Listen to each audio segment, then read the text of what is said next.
का खदेड़ता हुआ आया। जल्लादों करो, खम्मा करवाओ। आज पिता पुत्र का फैसला हो जाएगा। अगर इस खंबे से जलकर नहीं बना तो तलवार से इसकी गर्दन आज में काट दूंगा। खम्मा को गरम गरम देखा, उसने फेंकता हुआ पहला ढल गया। जंजीर ले आई लोहे की। हिरण्यकश्यप ने कहा खड़ा हो जा। राम राम राम राम राम राम किसी जैसे जैसे कहते हुए पहले तो डर गया, पहले खम्बे के पास गया तो उस पर चींटी हो गई। कहा है तेरा राम बोला, अभी राम राम कर रहा है, बड़ा निर्दयी हो गया। अरे पिता तुम बाबरे कहा दिखाऊं राम, मुझ में तुम में खड़ग खम्भ में मैं चाहते हूं नाराम। चींटी घूम रही है, मेरे चींटी राम आएंगे, तुम्हारी तलवार में भी राम है। और राम राम कह के खम्भे से अपना शरीर छुआ दिया। अरे पिताजी, इसमें तो इतनी शीतलता है कि आज तक मुझे पूरा आनंद नहीं आया। कीर्तन करता हुआ जमीन से रख दिया और उसको हंसते खिलखिलाते देखा। हिरण्यकश्यप ने खम्भ पे की और खड़ग को बार।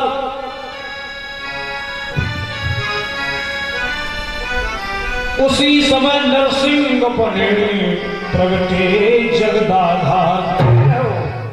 और कीर्तन कर रहा है, अरे दिन कट जाए रात कटे ना, बिन भजन के चैन भरे।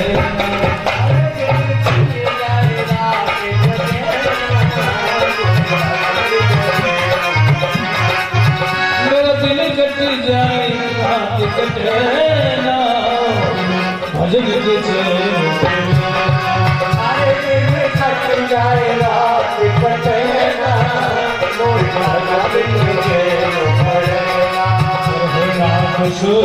प्रहलाद सतायो, काल कोठरी में डरवायो, काल कोठरी में डरवायो। और बिन नरसिंह खम्भो फटेना, बिन नरसिंह खम्भो फटेना, बिन भजन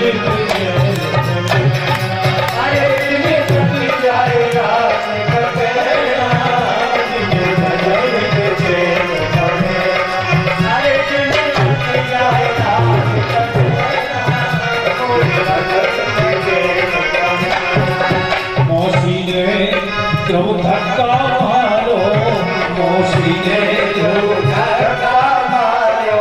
पिता गोद के आने उतारो, पिता गोद से आने उतारो। बिन गुण के ज्ञान मिलेगा, बिन गुण के प्रभु मिलेगा, दिन कट जाएगा।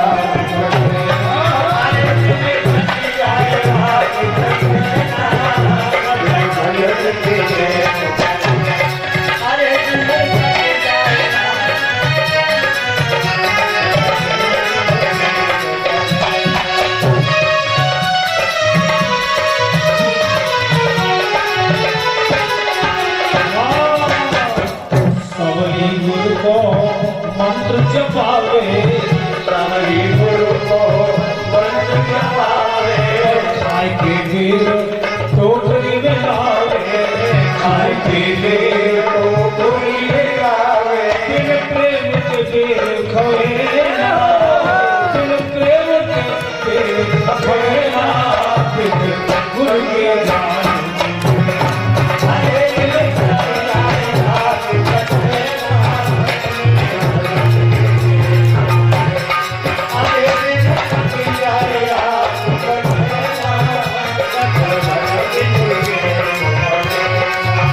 मीरा गिरधर नाम संभालो, मीरा गिरधर नाम संभालो। मीरा गिर को मंत्र संभालो, मीरा गिर को मंत्र संभालो। कुटुंब और संसार संसार विसारो, और संसार विसारो, प्याले में जहर रहना, अरे अमृत में जहर रहना, बिन गुर के ज्ञान। अरे बिन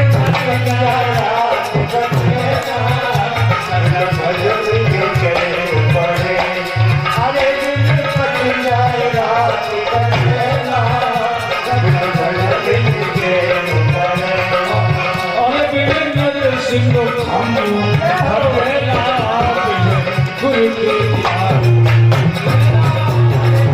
पतियाए रात बचना, भजन के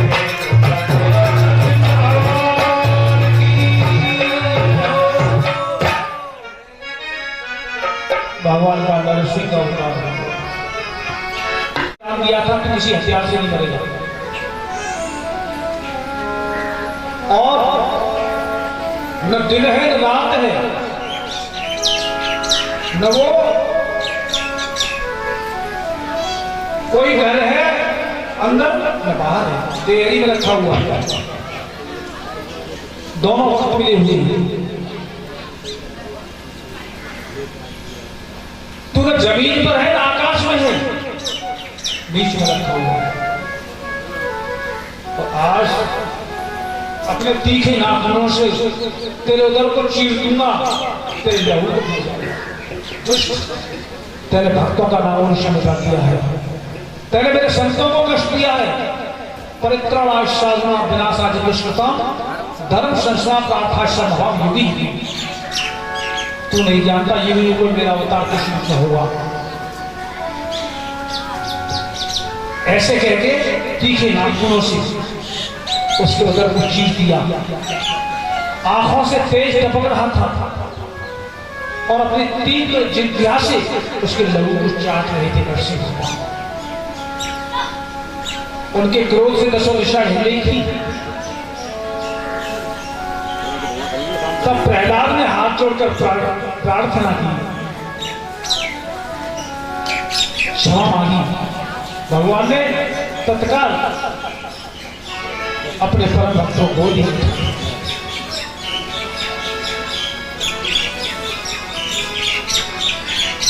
अरे तुझ जैसे भक्तों मिलने ही आते हैं बेटा, तेरे लिए मुझे बैकुंठ छोड़ना पड़ा।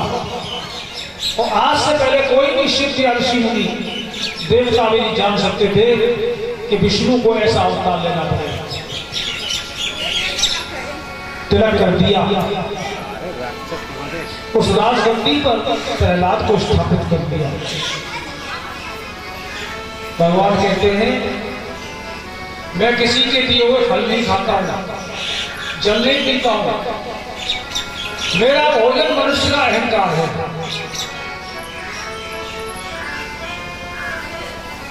काहू ये बल भजन को और काहू को बल संसार, और प्यास भरोसे श्री राधा के सोवे पाव पसार। हो किसी को अहम हो जाता है मैं चौरे माला घुमाता हूँ, दूसरे देवी देवताओं की पूजा करता हूँ, उपवास करता हूँ। किसी को होता मेरा मेहनत महंगा बहुत गाड़ी घोड़े हैं, किसी के पास रिश्तेदार बहुत बहुत अच्छे जलिया मंत्री संतरी है। भगवान कहते हैं मेरा भोजन केवल अहंकार है, मैं तो भाव से रीझता हूं। कोई फल दे दे, फूल दे दे, पत्र दे दे, मेरे प्रसन्न करने का साधन है, स्वीकार कर लेता हूं। लेकिन अहम हो गया मैं रीझू एक चुल्लू जल पे और बिक जाऊं एक तुलसी बन पे। देखो तुलसी का पत्ता दे दे, और सबसे बड़ी कीमत तो उस भक्त की उन आंसुओं की है। आपने देखा होगा भक्त कोई बुजुर्ग हो, जवान हो, शिशुपन में हो, माता बहन हो, कोई ऐसे भक्त होते हैं जो पूजा करेंगे तभी उनको जमाई आई है। कई भक्तों के रोंगटे खड़े हो जाते हैं और कई भक्तों के आंसू जाते नहीं रहते, अपने देवता के खूब रोते थे। भगवान कहते मैं उन्हीं का खरीदा हुआ गुलाम हूं जो मेरे लिए आंसुओं से पूजा करते हैं, उसके बड़ा उपहार मेरे लिए क्या हो सकता है। उनके घरों में बहुत साम्राज्य की लक्ष्मी लेके जाती है। लक्ष्मी कहती है ये नारायण जो तुम्हारे नाम को ले लेकर तुम्हारी प्रतिमा के सामने रो रहे हैं, अब ये बैठक मुझे अच्छा नहीं लग रहा है, उनके घर में जाए।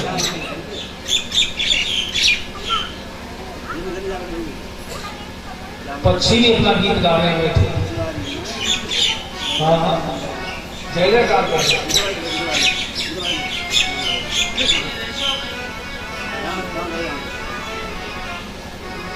आपने कभी सीधा वृंदावन में जाकर लक्ष्मी बन के दर्शन किए हैं?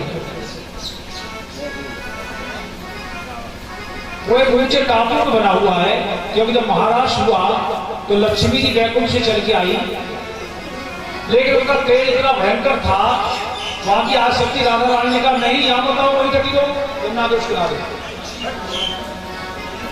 क्योंकि तुम्हारे आने से कहीं ऐसा हो मारकाट हो जाए। लक्ष्मी को ही डांट दी। पूष का महीना था, महीना पूष का आपने चल रहा है, और पूष का महीना बड़ा ठंडा होता है, तो उनके लिए खिचड़ी उत्सव हुआ। राधा बल्लभ जी ने खिचड़ी, हर प्रकार का चावल, हर प्रकार की दाल, हर प्रकार का घी, गाय का भैंस का, हर प्रकार का मसाला, नमक मिर्च, दाल और खिचड़ी बना के भेजी। जो खिचड़ी ठंडी होती है और पूछ का महीना ठंडा होता है। हे लक्ष्मी तुम ठंडी होकर आओ, इस वृंदावन में तुम्हारी जरूरत नहीं है। जब रासलीला हुई तो पेड़ पर चढ़ गए, एक बेल का पेड़ था, सबसे बेल वन हो गया, वहां और भी बहुत सारे पेड़ थे। उस लक्ष्मी को पेड़ पर चढ़कर भजन करते हुए देख के और संत महात्मा पहुंच गए, और संतों ने वरदान मांगा, ये बांके बिहारी है यमुना महारानी, हमारा शरीर पूरा हो तो हमें तो वृक्ष होना चाहिए, क्योंकि यहाँ लक्ष्मी जी का मेला लगेगा और पूछा है छाया में कम से कम लोग तो बैठेंगे। तो वहां के जो भक्त हैं ना, इन पेड़ों की जड़ों को इत्र डालते हैं, इन पेड़ों की मालिश करते हैं। हमने उनसे कहा भैया ये क्या प्रथा है? ये बहुत कीमती सेंट है, रूह है, गुलाब है, बेला है, चंपा है, चमेली है, इसको आप पेड़ों की जड़ों से मल रहे हो और दंडवत कर रहे हो। बोले ये पहले उस द्वापर युग के संत हैं, ये संत महात्मा है, इन्होंने वरदान मांगा था कि यहाँ तो मेरा लगता ही रहेगा जब तक पृथ्वी रहेगी। ये पूछ रहा है यहाँ कोई पानी की जरूरत तो नहीं, ये तपस्या के बल से हरे भरे हैं। तो आप ये तय कर लीजिए, इस आश्रम में जितने भी पेड़ लगे हैं ये सब संत हैं, ये मंत्र आवश्यक वृक्ष हैं, इन पर बैठने वाले फकीर ये रिद्ध और सिद्ध है, इनके पत्ते, इनकी तर शाखाएं, इनकी हवा से टकराती ध्वनि, परम पूज्य प्रातः शिवरनी 1180 नारायण मंदिर महाराज का मंत्र बोल रही है। ये हवा के टकराव से पत्तियां हरिओम बाबा श्री अखंडानंद जी महाराज के उस मंत्र को बोल रही है। इसको श्रवण करें, इसको स्पर्श करें, इनको देखें, इन पर विचार करें, इन पर चर्चा, तो आप भी हरे भरे रहेंगे, आपकी आने वाली संतानें भी, आपका घर परिवार भी हरा भरा रहेगा। ये पक्षी ये कह रहे गीत गा रहा है, तुम जिन पेड़ों के नीचे बैठे हो वहां का वातावरण तपो।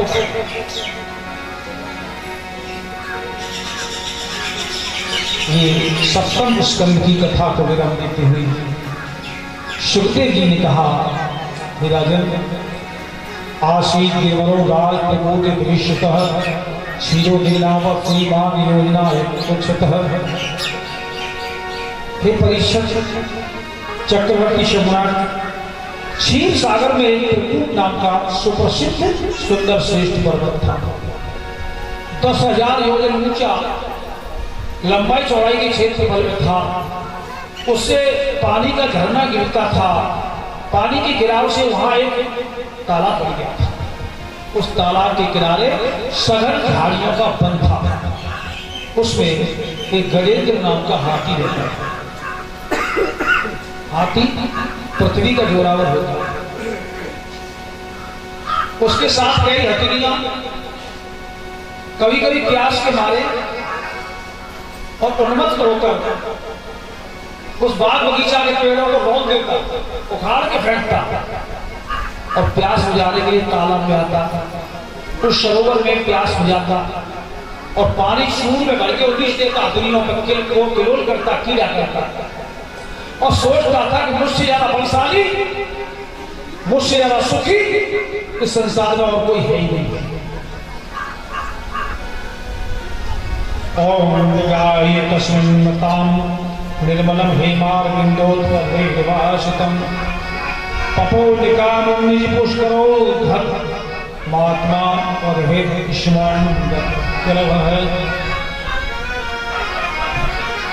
उस तालाब में एक गिराहा नाम का जीव था, जलचर। ऐसे हाथी थल का जोरावर है, लेकिन जो जहां का रहने वाला है उसका फल वहां कामयाब होगा। गिराहा भी जल का जोरावर है,